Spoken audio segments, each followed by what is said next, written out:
Já estou solicitando aqui a gravação, daqui a pouquinho. Pronto. Boa tarde a todos e todas. A partir desse momento, nossa aula está gravada, está sendo gravada. Eu solicito a vocês que coloquem seu nome e número no chat para ser computado a presença. Como eu vinha falando na aula antes de começar a gravação, o nosso tema de hoje vai ser os movimentos culturais de resistência contra a ditadura. Nós já adentramos esse assunto nas aulas anteriores, na aula anterior. Hoje eu vou apresentar as letras de algumas músicas que foram ali considerados hinos de resistência durante a ditadura militar e fazer uma pequena análise dessas músicas dentro daquele contexto, falando principalmente aí da MPB. No final dos slides, vai ter ali os temas principais em História Geral e História do Brasil, os temas mais cobrados por nível de porcentagem, com nível de porcentagem que são mais cobrados no Enem. No formulário da semana que vem, vocês vão ter as questões referentes à aula de hoje, referente aí os movimentos culturais da MPB versus DOPS, que a MPB como movimento cultural de resistência contra a cultura, a ideia de contracultura, e falando um pouquinho sobre a questão da tortura durante o período da ditadura militar. Vocês vão ter algumas questões sobre isso e terão, dentro do formulário, já algumas questões do Enem, questões que são cobradas normalmente no Enem, para que nós possamos aí ter um termômetro de como vocês estão em História do Brasil e em História Geral, para aqueles que vão prestar os vestibulares da vida aí. Então, a partir desse momento, eu vou começar a apresentar. Eu solicito a vocês que aqueles colegas que pedirem permissão de entrar e eu não perceber, que vocês me chamem, me dêem um toque. Se houver alguma pergunta no chat que eu não tenha percebido, por gentileza, vocês transmitam para mim aí pelo microfone, para que não fique nenhuma questão sem responder. Então, vamos lá, gente. Primeiramente, eu agradeço a participação de todos e daremos início aí à nossa aula. Está aparecendo para vocês os slides? Pessoal, me ouvem? Sim. Eu vou tirar esse microfone, pessoal, porque eu acho que eu estou com um problema de conexão com esse microfone aqui. Ele está me dando...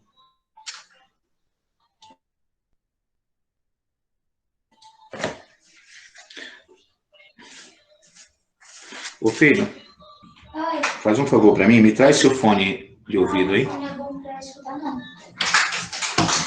Porque eu não devia falar que eu sou capaz.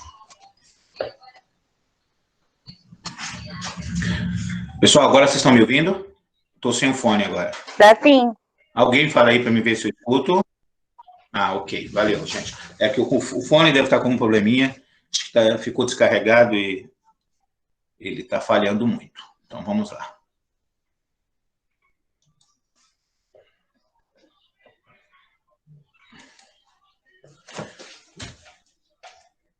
O devolutivo da aula 9 e 10. Lembrando que a aula 9 e 10, que foi sobre o golpe militar no Brasil, os formulários que vocês responderam vai valer para o 4º bimestre. É um assunto do 3º bimestre, mas como nós tínhamos que fechar a nota até ontem... Até ontem não. Oi? Não está apresentando. Não está?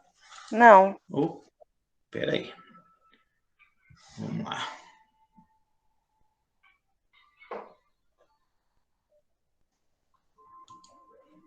Só um minutinho.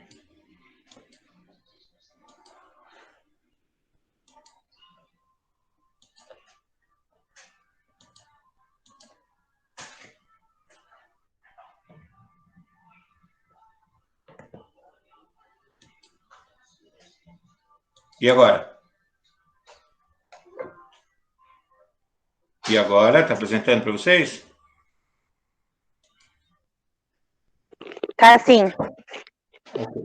Então, o tema golpe militar no Brasil os questionários que vocês responderam vai ser contado para o quarto bimestre. Eu tinha que entregar nota até sexta-feira, muita gente não tinha respondido, então a gente deixou para contabilizar isso daí, as notas, para o quarto bimestre, mesmo porque esse quarto bimestre vai ser mais corrido do que tudo. Então, nós falamos na aula passada para aqueles que não estavam presentes sobre a ditadura militar e a definição de ditadura militar, regime autoritário em que os poderes legislativo, executivo e judiciário estão nas mãos de uma única pessoa ou de um grupo de pessoas que exerce o poder de maneira absoluta sobre o povo. Significa também oposição à democracia. Então, por que é que nós caracterizamos o regime militar, como muitos chamam, de ditadura militar? Que foi um regime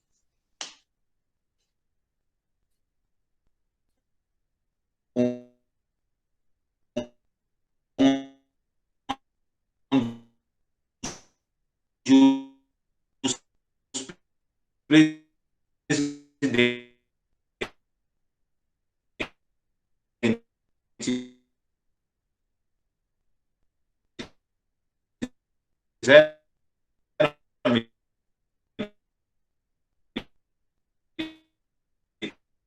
militares, onde o grupo dos e usar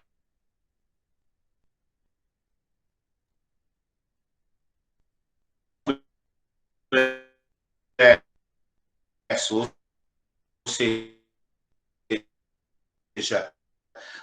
do regime político militar, como eles chamam, que regime, aqueles que defendem, vão dizer, os AI-1 até o AI-5 é o que vai definir ali de ditadura militar.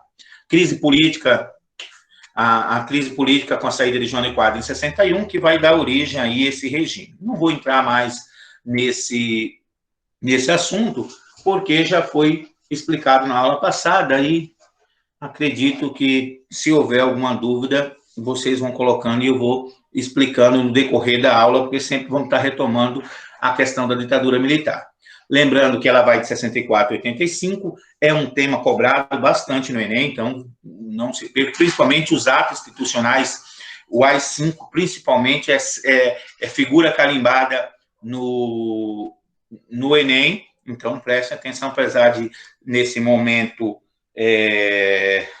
político aí, ser contraditório, provavelmente aí a questão de ditadura militar não caia no Enem, porque o nosso atual presidente, ele nega a ditadura, então pode ser que não caia, mas normalmente figurinha carimbada as questões sobre os atos institucionais. Então está ali o ato institucional número 1, seu principal autor foi o jurista Francisco Campos, o mesmo da Constituição de 37, e fortalecia o poder executivo, concedia ao presidente poderes para suspender direitos políticos, cassar mandatos, exonerar funcionários públicos, e as garantias constitucionais foram suspensas por 6 meses. Então, isso daí que vai caracterizar os atos... Só um minutinho. Pedro, você vai jogar em outro lugar, por favor? Abençoado, do meu filho jogando aqui, só ouvindo barulho de tiro. Está parecendo os alunos dos primeiros anos, que assistindo aula e jogando. Então, esses atos institucionais foram instrumento utilizado em vários momentos pelos militares para dar forma de lei a seus atos políticos, que não eram previstos pela Constituição, ditatorial e ilegítimo. Então, toda vez que um presidente queria fundamentar as suas decisões e não encontrava a base na Constituição, ele criava um ato institucional. Então, ele continuava os desmandos dele de uma forma legal, criando ali uma forma de legalidade com esses atos institucionais, que davam poderes extraordinários ao presidente, deixando ali a Constituição de lado. Aí, nos formulários, eu deixo 3 questões de dissertativa, lembrando que as múltiplas escolhas, como ainda não está fechado o formulário, eu não vou dar a resposta. Mas a palavra revolução tem sido empregada de modo a provocar confusões no essencial, porém há pouca confusão quanto ao seu significado central. Sabe-se que a palavra se aplica a designar mudanças drásticas, violenta na estrutura da sociedade. Floresta Fernandes. Então, o que é revolução? De 1981. Então, ele vai definir o que é revolução. Explique por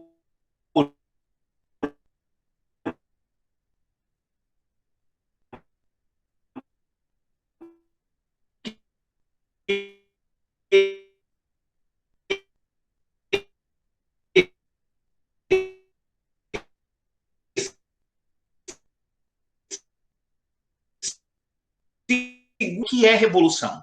Revolução é uma mudança. A palavra revolução tem sido empregada no essencial, porém há pouca confusão quanto ao seu significado. Sabe que a palavra se aplica para designar mudança drástica, violenta na estrutura da sociedade. Então, toda vez que nós falamos de uma revolução, houve uma mudança drástica no modo de vida da sociedade. Então, se você falar ali, Revolução Francesa, houve uma mudança drástica, derruba o primeiro regime, o primeiro poder, era o primeiro Estado, segundo Estado, terceiro Estado, assim era dividido a sociedade francesa, o primeiro Estado e o segundo Estado com todos os privilégios, e o terceiro Estado pagando as contas disso.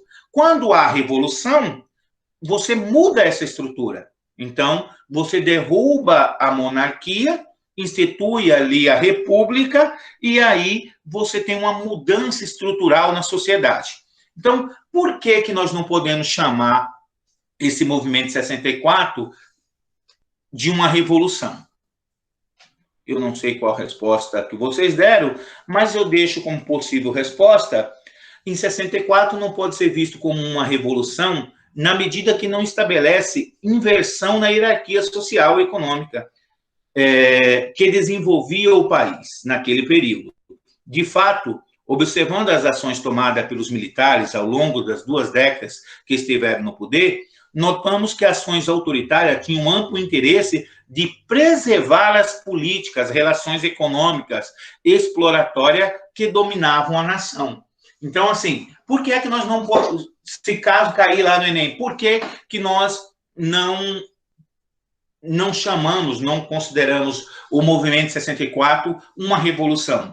Porque não houve uma mudança na estrutura social. Não houve, a classe mais pobre não foi privilegiada, a classe média não foi privilegiada. O que acontece nesses 20 anos de desgoverno ou de governo militar? O que vai acontecer é que as classes mais ricas vão permanecer, vão ficar cada vez mais ricas e os pobres cada vez mais pobres. Então, o golpe... Professor, Oi. se a gente não pode falar que não foi uma revolução, a gente pode falar que foi um golpe? É um golpe. Não dá. Por mais que a gente pense, professor, eu tenho uma tendência de direita, tal, o governo militar não foi tão mal assim, seja lá qual for a desculpa que alguém use para defender o governo militar, mas impediu que o comunismo chegasse ao Brasil, se não fosse os militares, nós poderíamos ter virado uma Venezuela. São N discursos que vocês vão encontrar defendendo o governo militar. Ok, até aí eu não vou dizer para você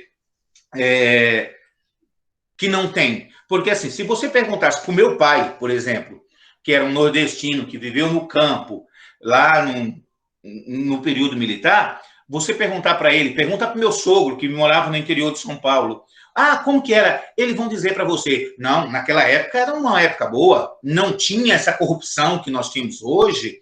Naquela época, você não via essa bandidagem que estão aí toda hora roubando celular na rua, você não pode sair na rua, porque a polícia era forte. Ok, para aquele cidadão que trabalhava e não tinha aspirações políticas, passou por o período militar e eles nem entendem isso como uma ditadura. Porque eles dizem o seguinte, você só precisava estar com a sua carteira de trabalho na rua, na mão, quando a polícia parava, você apresentava a carteira de trabalho registrada, já era, ninguém te desrespeitava. Então, algumas pessoas vão defender, foi um período bom, porque não tinha essa patifaria que tem hoje.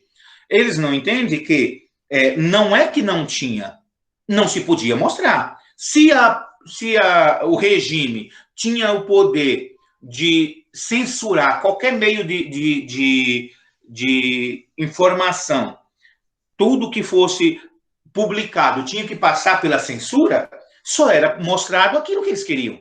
Mas os governos militares, quando você vai estudar historicamente a história, quando você vai estudar a história do governo militar, você vai ver que as classes burgueses ricos, eles se perpetuaram ou dobraram, triplicaram a sua riqueza, e a população ficou cada vez mais restrita. Então, não tem como você, por mais que a gente não, eu sou contra, pronto, e acabou, eu não tenho medo de dizer isso. Mas, apesar de alguns defenderem, não tem outra coisa. Foi um golpe militar.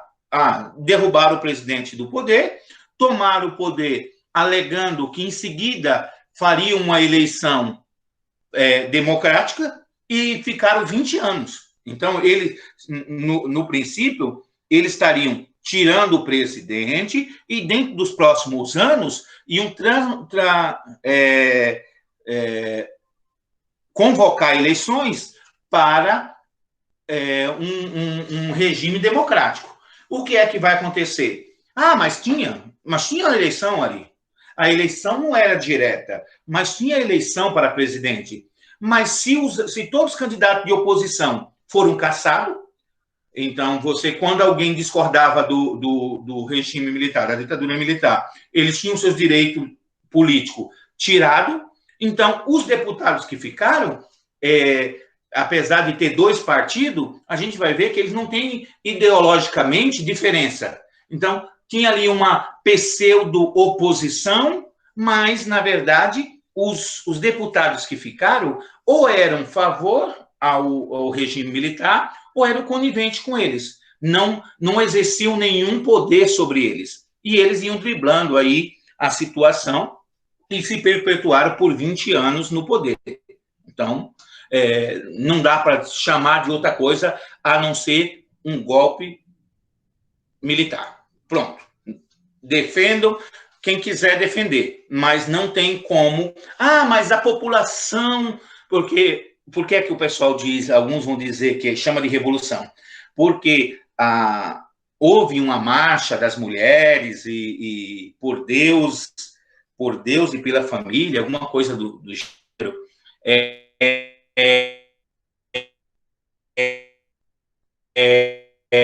e vão pedir intervenção militar por causa do medo do comunismo. Então, teve uma parcela, principalmente da classe média, que pediu por essa intervenção, mas não foi a maioria da população. E mesmo esses que apoiaram, logo depois, muitos foram vendo que o regime não era tão simples assim. Eles se perpetuaram no poder e todos aqueles que tinham uma ideia diferente viravam inimigo. A questão 9. Chefes altamente qualificados do movimento de março de 64 preferem chamá-lo de contra-revolução. Com efeito, houve uma reação ao rumo desordenado e ameaçador da liberdade democrática, que a nação tomava sob Goulart, o João Goulart, que era o presidente anterior. Em março de 64, pôs uma resposta, não um projeto autônomo, por isso foi feito em nome do anticomunismo, antipeleguismo, anticorrupção, Jabas Passarinho, Folha de São Paulo, de 31/3/82. Com efeito, o governo Jango, ou João Goulart, se preferir, não caiu por seus defeitos, ele foi derrubado por suas virtudes. essencialmente porque representava uma ameaça inadmissível para a classe dominante. Quem viveu aqueles últimos meses de tensão recordará tanto a animosidade e o ódio que se alastravam por toda a casta de privilegiados contra o governo nacionalista sindicalista, com entusiástico apoio popular ao governo trabalhista e os reformistas. Darcy Ribeiro, Folha de São Paulo, de 30/3/82. Então, você tem aqui duas visões. A visão de Darcy Ribeiro e de Jarbas Passarinho. Com base no testemunho acima citado, faça o que é pedido abaixo. Aí a questão 9. Então, a 9 e a 10 vão estar basados nesses dois textos.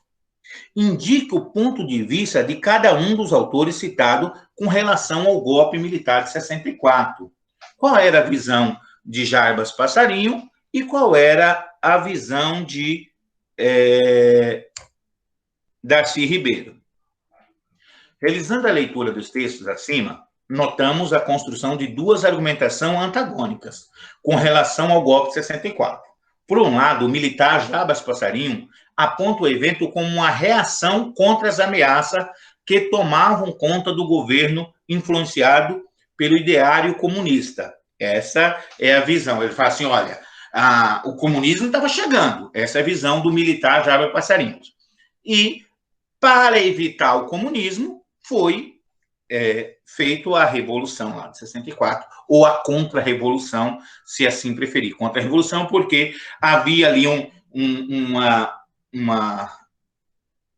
ambiente que a população, que os operários poderiam mudar a ordem social. Então, a elite que estava no poder, poxa, como assim? Já pensou se o comunismo vem? Lógico, nós sabemos hoje que, do ponto de vista, até falei que já falamos isso em aula, que do ponto de vista da teoria, o comunismo é muito bom, mas do ponto de vista da prática, foi complicado em todos os lugares que tentaram, mesmo porque não foi colocado em prática como o idealizador dele coloca. Eu faço lá os contrapontos também, eu consigo enxergar os defeitos do comunismo, da ideia comunista. Então, o comunismo não leva em conta essa questão humana que é do egoísmo, da luta, que o ser humano não quer ser igual a ninguém. Isso é ponto pacífico. No entanto, você dizer, olha, foi um bem necessário para quem? Para a elite. Porque a população continuou ferrada, e cada vez mais ferrada. Já a visão de Darcy Ribeiro, a contrapartida, o acadêmico Darcy Ribeiro, entende que esse mesmo golpe foi atentado contra uma série de mudanças que partiriam da demanda popular, buscava, assim, atendidas pelo governo João Goulart, principalmente a questão da reforma agrária. Nesse período aí, a reforma agrária, que todo mundo fala, mas ninguém faz, que seria ali a divisão das terras, ou pelo menos ali a parte improdutiva das terras dos grandes proprietários, que mantém a terra só como uma forma de poder, seria feita ali uma reforma agrária para que a população tivesse acesso à terra. Então, há terras produtivas que estão improdutivas. Então, tem cara que tem centenas de quilômetros de fazenda, coloca meia dúzia de gado lá para dizer que está sendo ocupada e não faz nada, porque ele só quer ter aquilo dali como uma forma de investimento, de herança. Nesse período, cogitou fazer a reforma agrária. E aí, a elite se revoltou. Como assim? O pobre... eu brinco quando eu falo assim, que me assusta quando eu vejo o pobre de direita. Eu brinco, sempre falo, apesar de respeitar, e tenho muitos amigos que são de direita, que assim, quando as pessoas falam, quando eu vejo um pobre dizendo assim, mas se isso não acontece, o comunismo teria entrado no país.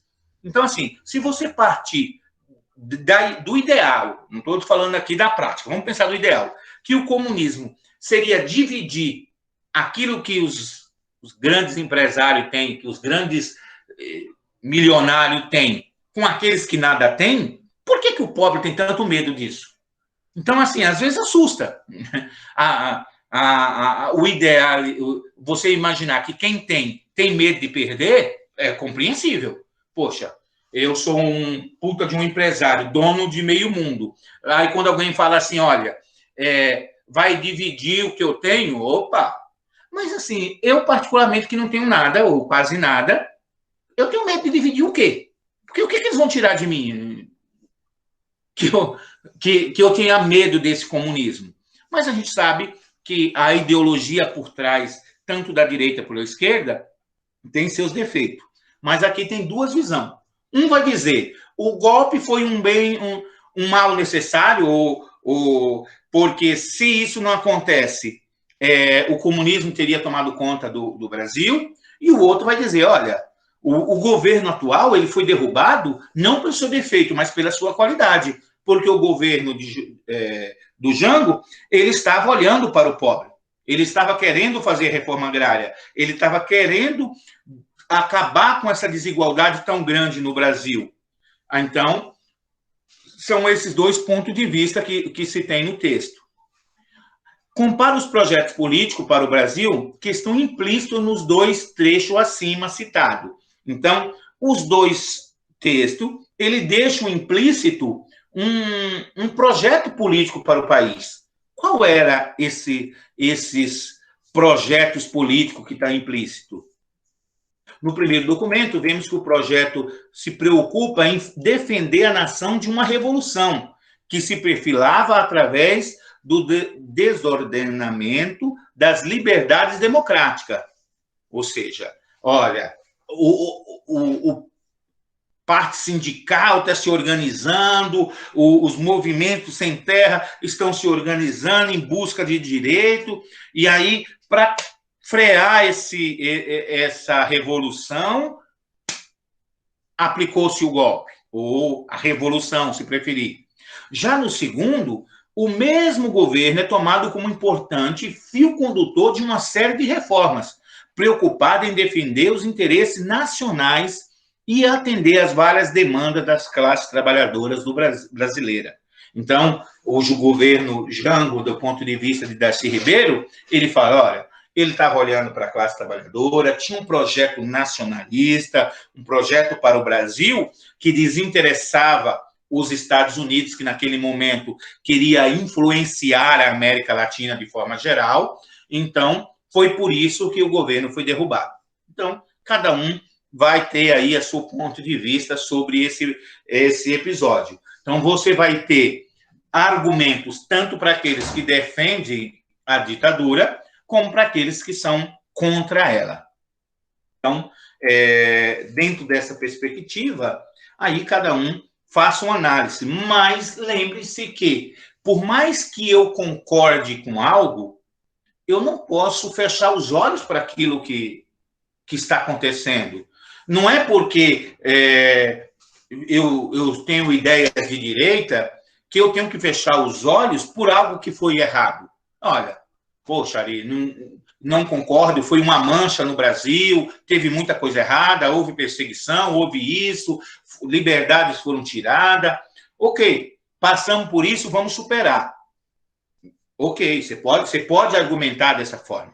Até mesmo na hora de vocês fazerem uma redação para o Enem, dificilmente vai cair um tema polêmico como esse.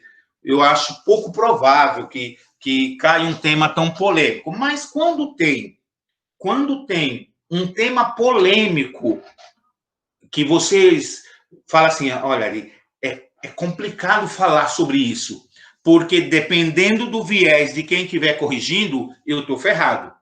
Então, eu sempre aconselho que quando a gente vai tratar de um tema polêmico e por trás disso tem uma nota que vocês precisam, no caso a nota do Enem, tem que se tomar cuidado com a forma de se colocar. Não ir muito para o radicalismo e, assim, buscar contrapontos. Falar o seu ponto de vista, defender as suas ideias, mas, de certa forma, equilibrar. Não ser muito radical, porque dependendo da banca que pegar para corrigir sua redação é complicado.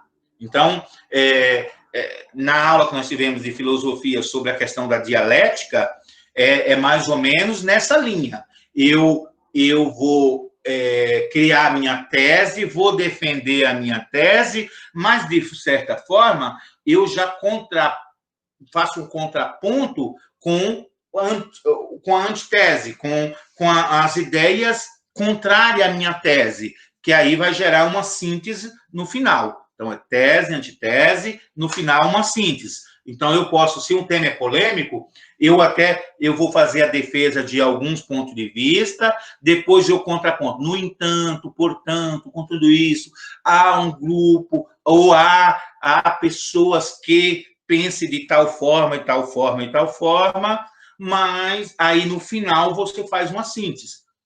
Seria ali o fechamento, a conclusão desses dois contrapontos que vocês fizeram. Então, toma cuidado com temas polêmicos.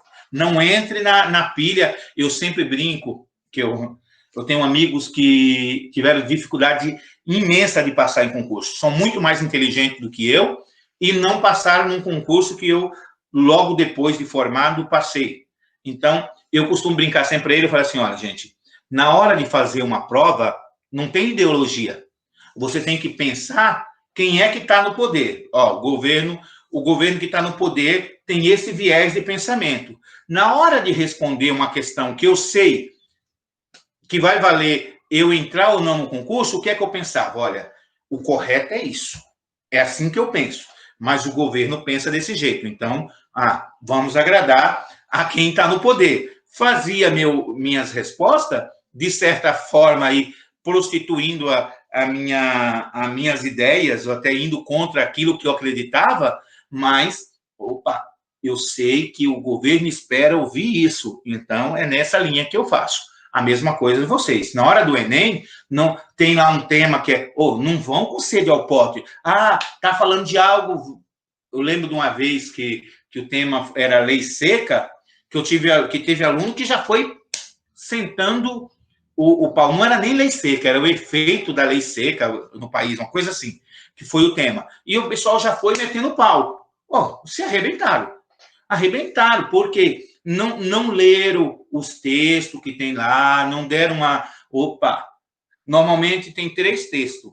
2 em uma linha e 1 em outra linha. Então, eu sempre ganho a lança. Olha, quando tem 2 textos, a ideia da banca organizadora da questão, eles defendem essa linha de pensamento.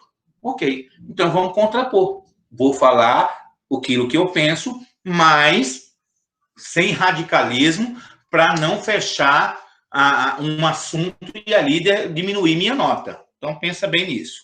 Então, a aula de hoje é as manifestações culturais de resistência aos governos autoritários na década de 60.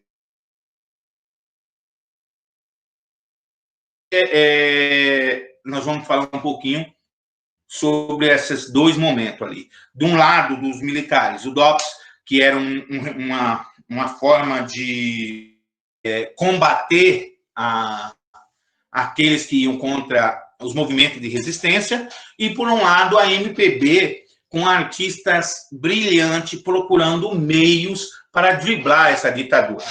Eu vou tentar não me alongar muito. Eu coloquei várias músicas, gente, então não se assuste na hora que vocês pegarem os slides, que eu coloquei várias músicas que foram tratadas nesse período, mas não vou falar sobre todas. Aqueles que forem estudar para o Enem, tenham curiosidade, também eu coloco os links para quem quiser ouvir depois com um tempinho aí, se quiser ouvir essas músicas. Mas eu vou me deter a questões, mas só de algumas análises, de algumas letras de música, para vocês verem a criatividade de cada artista para tratar o assunto. Então, o objetivo dessa aula é que vocês estejam aptos a compreender as restrições de liberdade de expressão no contexto da ditadura militar brasileira e reconhecer as manifestações culturais brasileiras como forma de resistência aos governos autoritários da década de 60 e 70.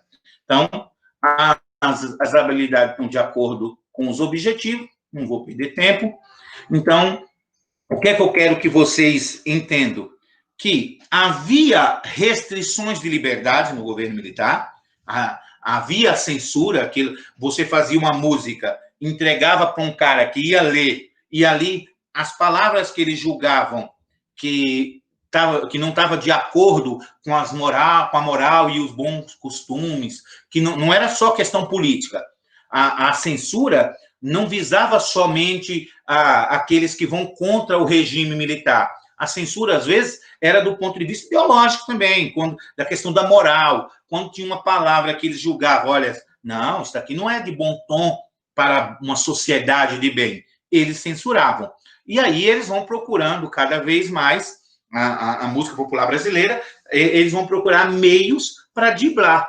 Olha, eu vou falar dessa forma, quem sabe passe. Então, muitas vezes, o militar que estava responsável por analisar, conhecia merda nenhuma de cultura, perdão pela palavra merda, mas não conhecia bulufas nenhuma de cultura, muito menos a inteligência não era o forte deles, e quando eles percebiam, a música já tinha sido cantada nos festivais, já tinha sido gravado, já estava na boca do povo, aí é que eles percebiam, que meleca que eu fiz, olha, essa música era contra o regime. Aí eles começam a perseguir. No caso de Chico Buarque, chega um momento que eles proíbem o Chico Buarque de gravar qualquer tipo de música. Aí o que ele faz? Começa a escrever com pseudônimos, ou usar nome de amigos para assinar as músicas para poder driblar esse movimento. Música famosa contra a ditadura militar brasileira. Mesmo com o Brasil subjugado pelo autoritarismo, as censuras, os artistas recusaram ficar em silêncio. Durante a ditadura militar brasileira de 64 a 85, foram inúmeras formas de resistência na cultura. MPB, música popular brasileira, foi uma das principais ferramentas de denúncia para combater o controle ideológico do sistema. Sem liberdade de expressão, tiveram que inventar códigos, metáforas e jogos de palavras para comunicar com o público. Apesar dos incontáveis casos de censura, perseguição e exílio que esses músicos tiveram que encarar, suas criações continuam sendo marcos na história e na cultura nacional. Então, vamos lá. A MPB e o DOPS, relacionamento da MPB com o regime militar foi de suspeita, visto muitos músicos foram alvo de censura, de vigilância para que não viesse subverter a ordem política e social. Bata aí, que eu bato aqui. A Sargent falando da questão do...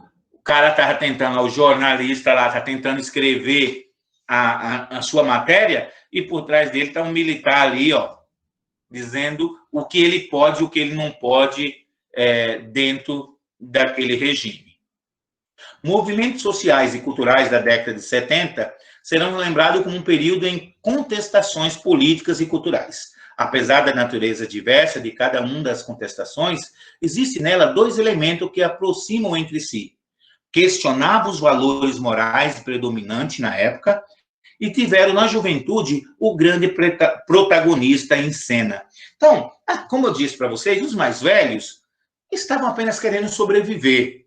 Mas aquele jovem com anseio de liberdade, com vontade de fazer aquilo que queriam, ele não se conformavam com os limites que lhe eram impostos, com esses valores, olha, esses valores morais que eram impostos a eles, e eles começam ali a contestar contra esses valores. A contracultura surgida nos Estados Unidos na década de 60, a contracultura pode ser entendida como um movimento de contestação de caráter social e cultural. A comercialização de pílula, de moda de minissaia, comercialização de pílula e a moda de minissaia, o movimento feminista diziam não ao machismo reinante na sociedade. O sexo livre dizia não à moral puritana, Black Power. O movimento negro norte-americano dizia não ao preconceito racial. Os hippies diziam não à sociedade de consumo e à guerra. Então, essa é a chamada contracultura. Esse movimento ele surge durante os anos 60 lá nos Estados Unidos, mas chegam para nós também aqui. E ali, esses movimentos vão dizer, olha, por que não posso usar minissaia? Por que não a comercialização da pílula? Por que é que a mulher tem que ser apenas uma reprodutora dessa sociedade aí colocada como ideal? Minissaia não é de bom tom, por quê? Quem é que está dizendo isso? E aí o machismo reinante nessa sociedade. Então, o feminismo, ele vai, olha, peraí, eu sou livre, eu quero a liberdade sobre o meu corpo, eu quero decidir se eu vou ou não ser mãe. Por que é que vocês estão proibindo o uso da pílula? E aí vai surgindo, dentro desse movimento, de várias maneiras, vão se expressar na arte e na luta contra esse regime ou contra esses preceitos morais. Na América Latina, os espaços institucionais de participação política foram esmagados pelas ditaduras militares. Desse modo, o espírito contestatório só encontra espaço nas artes, música, teatro, cinema, imprensa alternativa. Ou seja, já que eu não posso, de forma política, lutar contra esse regime, porque os políticos foram presos, mortos, expulsos do país, qual é a única forma de expressão para ir contra? A arte. Então, vamos utilizar a arte como uma arma contra esses regimes. A censura musical, aqui estão aí falando de alguns artistas, como Caetano, Gil, que vão lutar contra a ditadura nesse período. Eu não vou me alongar nisso daqui, deixo apenas o slide para consultas futuras, porque eu quero falar um pouquinho de cada música. Aqui, canções de protesto, alguns artistas usavam a própria música para protestar contra a censura, algumas dessas músicas ganham um caráter histórico dentro do movimento MPB. Então, também não vou me alongar, porque eu quero mostrar as músicas em si, algumas letras, alguns trechos dessas músicas, só para a gente ver a criatividade de cada um. Artistas famosos, aí está aí Caetano, Chico, Elis, Geraldo Vandré, Gilberto Gil, Kid de Abelha, Milton Nascimento, Plínio Marcos, Raul Seixas, entre outros, são os principais artistas desse período. Então, o golpe dentro do golpe, isso aqui, o AI-5, nós já tratamos na aula anterior, eu só deixei ele aqui para mostrar que dentro do AI-5, quando tem a suspensão do habeas corpus, ali que a ditadura vai ficar cada vez mais dura, e aí vão utilizar a tortura como meio para conseguir confissão, entre outras coisas, denunciar os chamados subversivos, que era assim chamado aqueles que lutavam contra a ditadura. Dentro desse contexto, também tratei na aula passada da luta armada daqueles que, vendo que de forma pacífica não estavam conseguindo, pegam em arma contra a ditadura. E vai entrar aqui críticas, até onde vale, como se diz, até onde se pode ir em nome de um ideal, cada um vai julgar. Muitos deles foram considerados terroristas nesse período, mas depois foram anistiados pela lei de anistia, que vai perdoar tanto os crimes militares como os crimes daqueles que lutavam contra a ditadura. Então, a lei de anistia, ela é, de certa forma, ambígua, né? Porque ao mesmo tempo que ela vai perdoar os crimes daqueles que lutaram contra a ditadura, também ela vai impedir que aqueles que cometeram atrocidade em nome do governo fossem punidos. Então, é bem complicado quando você fala dessa questão da lei de anistia, porque a anistia brasileira, ela foi total e irrestrita, ou seja, ela vai perdoar tanto um lado como o outro, de todas as formas. Como ambos tinham se excedido, acabaram aceitando e ninguém foi punido pelos crimes cometidos durante a ditadura militar. Esse é o grande problema. Então, aqui eu só coloco algumas formas de tortura, como o pau de arara, o choque elétrico, que era método usado para conseguir confissões. Então, é só para... Não vou deixar por muito tempo, porque são fortes, eu não gosto nem de ver, mas é só para que vocês, depois, aqueles que tiverem estômago, vejam as formas de tortura usadas pelo DOPS e por outras forças no poder para combater. Então, quando alguém vai defender algo como a ditadura militar, como dizendo que não foi nada demais, as pessoas não conhecem a história, as pessoas não viram as formas de tortura. Então, assim, quem é humano de verdade, por mais que a gente se revolte com alguma situação, não é fácil você ver alguém ser torturado. E, sob tortura, você confessa o que quiserem. Como você não vai confessar? Então, é muito relativo essa questão. Mas fulano confessou. Como não? Você, sob um regime de tortura, a única coisa que você quer é se livrar da dor. Então, é muito contraditório quando eu vejo alguém defender isso. Olha, mas era por um bem. Olha, quem foi torturado não era santo. Como você vai saber? O cara entra lá inocente e sai culpado, porque você vai confessar o que o cara quiser.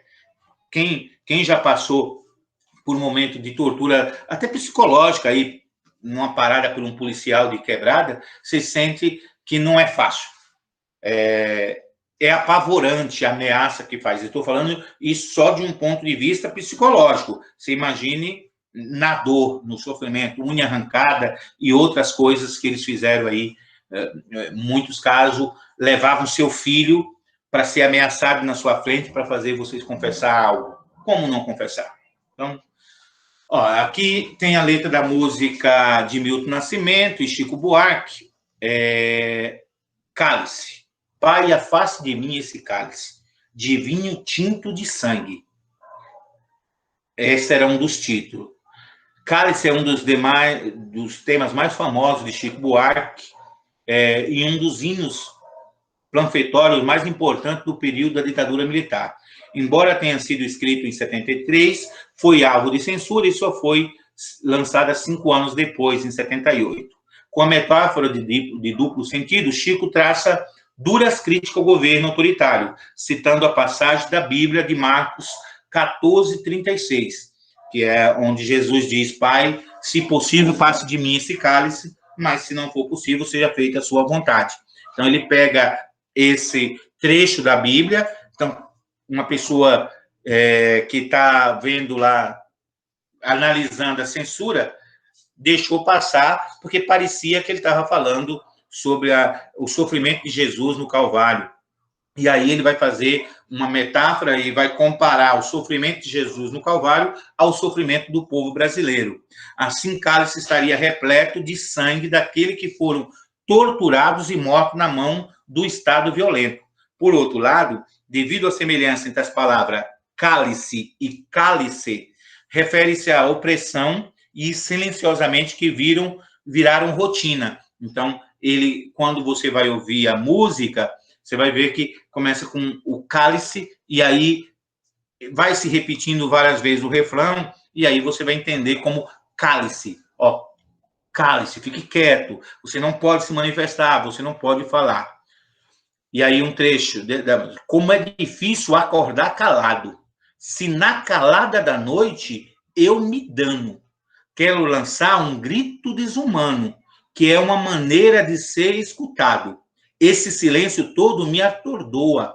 Atordoado eu permaneço, e tanto na arquibancada, para a qualquer momento ver emergir um monstro da lagoa. Quem era o monstro? O monstro da ditadura, uma ameaça sempre presente, que parecia se aproximar aos poucos, deixando o sujeito do estado, em estado de alerta, ou seja, aqueles que lutavam contra o regime, eles estavam sempre esperando que esse monstro surgisse da lagoa e ali tirando a sua liberdade.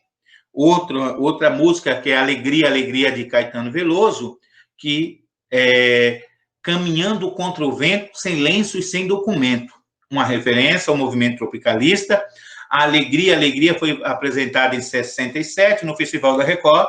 Apesar de ter ficado no quarto lugar, a música era favorita do público.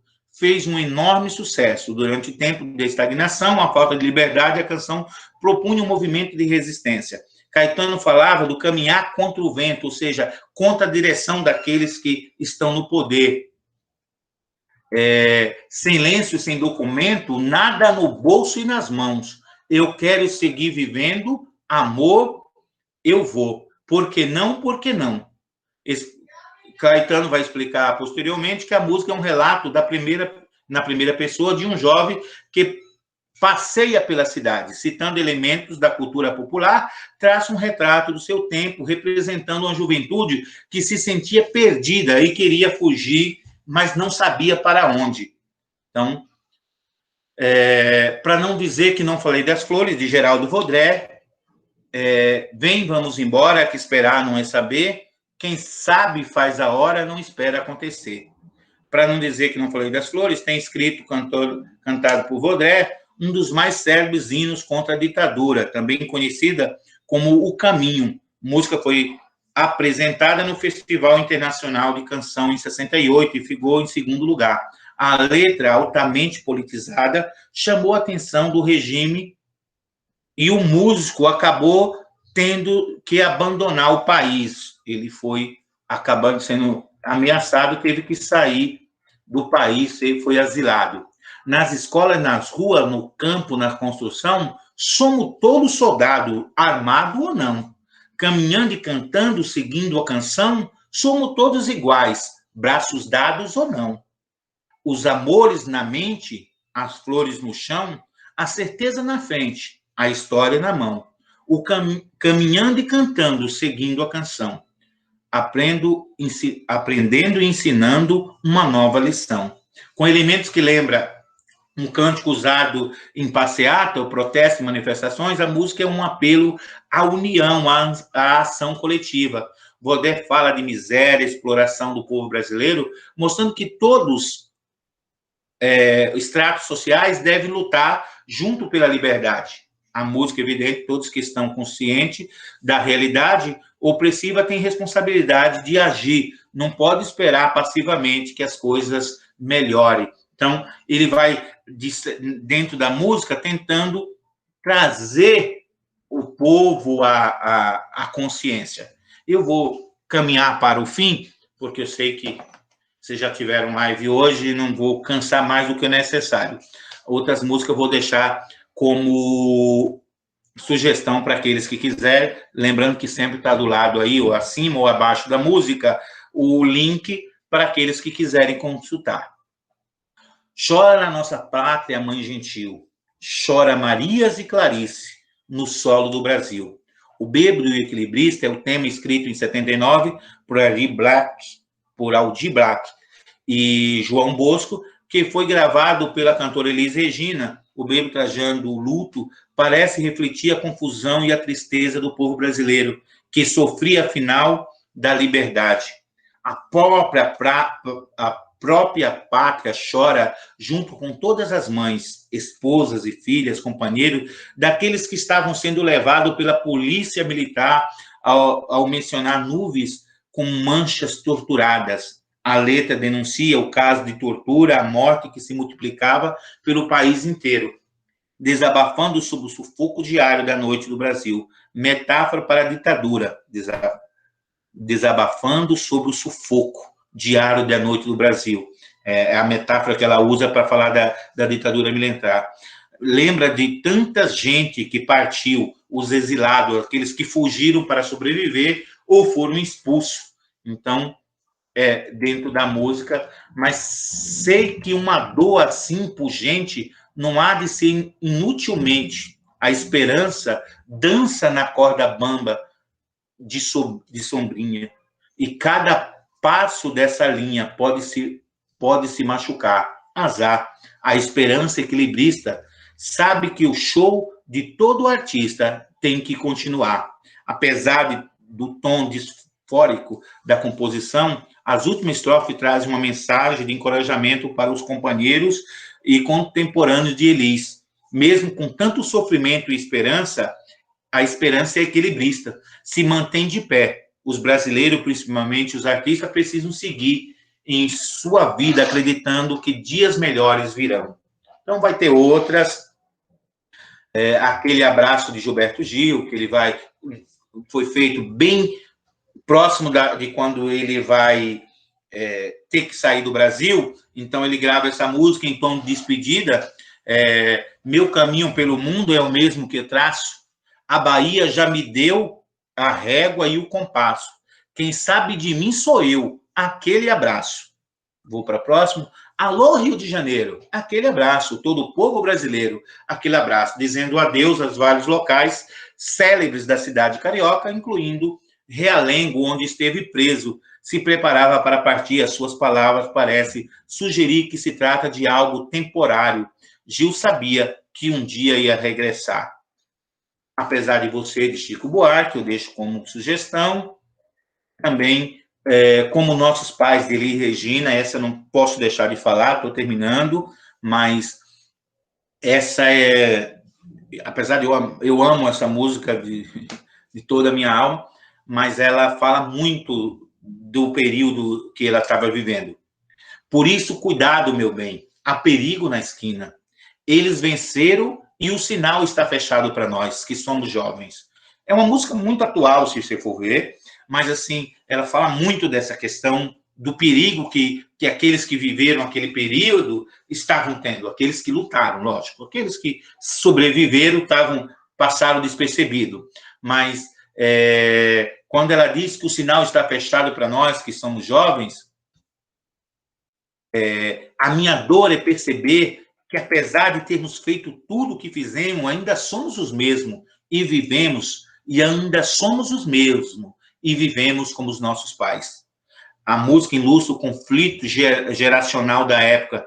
Embora passasse de forma diferente, tivesse batalhado pela liberdade, esses jovens acabavam condenados a viver segundo a mesma moral conservadora que a geração anterior.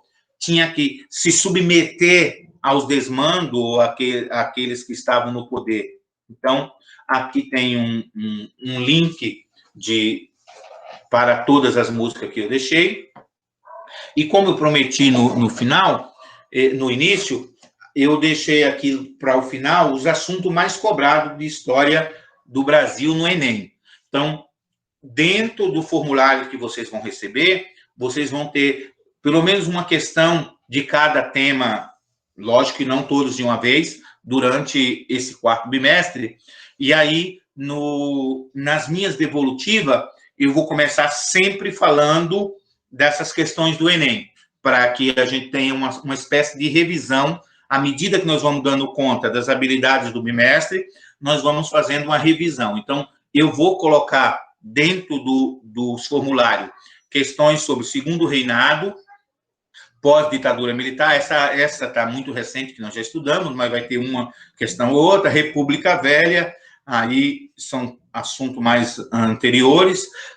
Administração colonial, sistema econômico da economia colonial, república populista, são pouco, mas sempre cai alguma coisa, e o processo de independência. Essas são as questões do Enem, que normalmente sempre são cobrados nas nossas provas. Então, nós vamos fazer uma revisão dentro dos nossos formulários.